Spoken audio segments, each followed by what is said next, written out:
Барыңыздарга салам. Сиздер менен Темиров Лайфта мен Актилек Капаров. Жакында эле Азаттык радиосу муфтияттагы миллиондор боюнча иликтөө жарыялады. Анда журналисттер муфтият тарабынан Батырбек Жантаевке жана налоговый представитель компаниясына 10 миллион сом каржылык жардам көрсөтүлгөнүн аныкташкан. Батырбек Жантаев Кыргыз темир жолу ишканасынын материалдык техникалык камсыздоо бөлүмүнүн жетекчиси. Бул кызматка ал өткөн жылы келген. Ошондой эле ал Рибых компаниясынын жетекчиси экенин Юстиция министрлигинин сайтынан табууга болот. Бирок компанияга мурдагы муфти Максатбек Ажы Токтомушев менен күздө өтүп жыйынтыгы жараксыз болгон парламенттик шайлоого Биримдик партиясынан талапкер болгон Каныбек Түмөнбаев ээлик кылышат.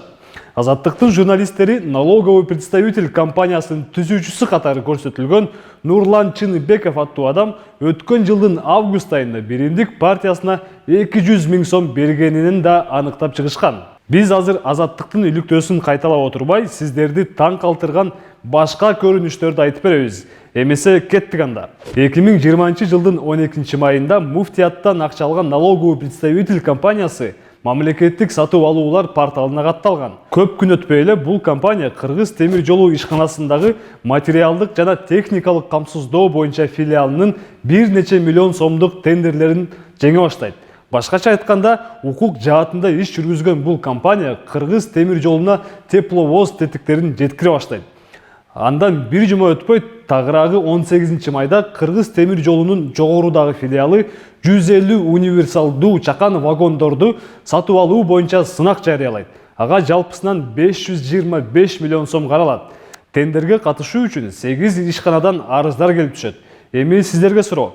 Тендердин жыйынтыгы кандай болушу мүмкүн?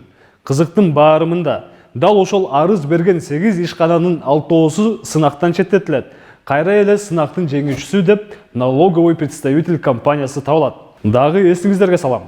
Укук жаатында иш жүргүзгөн налоговый представитель универсалдуу чакан вагондорду жеткирүү боюнча 525 миллион сомго бааланган тендерди жеңип алган. Балким алар бул иште ортомчулук кылууну чечишкендир дейсиң. Бирок 19 майда Урал вагон аттуу орусиялык ишкана арыз калтырган. Анда мындай деп жазылат: тендердин жыйынтыгы боюнча жеңүүчү болгон налоговый представитель вагон өндүрүүчү компания тургай, вагон жеткирүү боюнча да тажрыйбасы жок.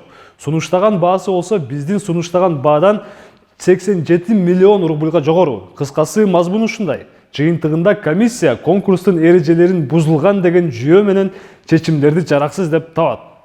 Бирок 20 июлда сынак таптакы жокко чыгарылат. Кыргыз темир жолу ишканасы мунун себебин мамлекеттик сатып алуулар жөнүндө мыйзамга шылтайт.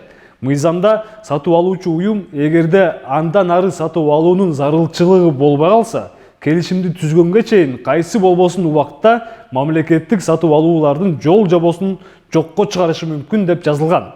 Белгилей кетүүчү жагдай, Кыргыз темир жолу ишканасынын жетекчиси Василий Дашков жогорудагы ири тендер өткөрүлгөнгө чейин эле тагыраагы 2020 жылдын 10 апрелинде кызматка дайындалган. А бул пригородное айылы. Мында темир жол жок, бирок темир жолдун королунун хан сарайы бар. Ошондуктан айылдын жолдору дагы жакшы эмес. Бул үйдү мисал кылып, Василийдин кызматы кандай экенин да байкоого болот. 2006 жылы Дашков Кыргыз темир жолунун көпүрө куруу боюнча филиалынын башчысынын орун басары болуп дайындалган. 2005 жылы Спутниктен тартылган сүрөттөн биз бул жерде бир гана үйдү көрө алабыз. Үй анын аялы Нелли Дашковага катталган. 2007 жылдан 2020 жылдын январына чейин Дашков Кыргыз темир жолунун ушул эле бөлүмүнүн башчысы болгон. 2013 жылы Нелли Дашкова бул жер тилкенин ээси болуп катталат. Ал эми 2014 жылдагы сүрөттөн дагы бир үйдүн курулушун кантип башталып жатканын көрүүгө болот. Курулуш иштери 2016 жылга аяктайт. Муну менен эле бүтүп калбайт. 2016 жылы Нелли Дашкова коңшулаш жер тилкени сатып алат. Эми 2017 жылдагы Спутниктен тартылган сүрөттөн 3-чү үйдүн пайда болуун байкасак болот. 2 жылдан кийин мынтип заңгыраган үй пайда болот. Ал эми бул коңшулаш үй Анатолий Дашковго катталат. Василий Дашковтун атасынын аты болсо Анатолий. Дайрек KG картасынан үйлөрдүн арасында кичинекей көчө бар экенин көрө алабыз. А дрон менен тартылган видеодо бул жол жабык. Баса 2016 жылы темир жол кароолу Бишкек шаардык кеңешке Мекеним Кыргызстан партиясынан өзүнүн талапкерлигин койгон. Анын баласы Даниил Дашков күзүндө Биримдик партиясынын атынан жогорку кеңештин депутаттыгына талапкер болгон. Мындан бир ай мурун журналисттер Болот Темиров менен Али Топтакунов Кыргыз темир жолундагы коррупциялык тендерлер тууралуу иликтөө жарыялашкан. Василий Дашков көпүрө куруу бөлүмүнүн андан соң Кыргыз темир жолунун башчысы болуп турганда дээрлик 120 миллион сомдук тендерлерди өзүнүн эле компанияларына берген. Азыр Дашков эмне менен алектенет? Сиздер ишенбейсиздер. Садыр Жапаров кайсы өлкөгө иш сапары менен барса, Кыргыз темир жолунун кароолу дал ошол өлкөдө болот. 24 февралда Жапаров Орусияга учту. Бул убакта Дашков Москвада эле. 2 мартта Садыр Жапаров Казакстанга сапар алды. Ал эми 4 мартта Василий коңшулаш өлкөдө Казакстан темир жолунун башчысынын орун басары менен жолугушту. Бул деген темир жолдун кароолу Василий Дашков Садыр Жапаровдун жүрөгүнүн ачкычын таап алган дегенди билдирип жүрбөсүн. Суроо ачык.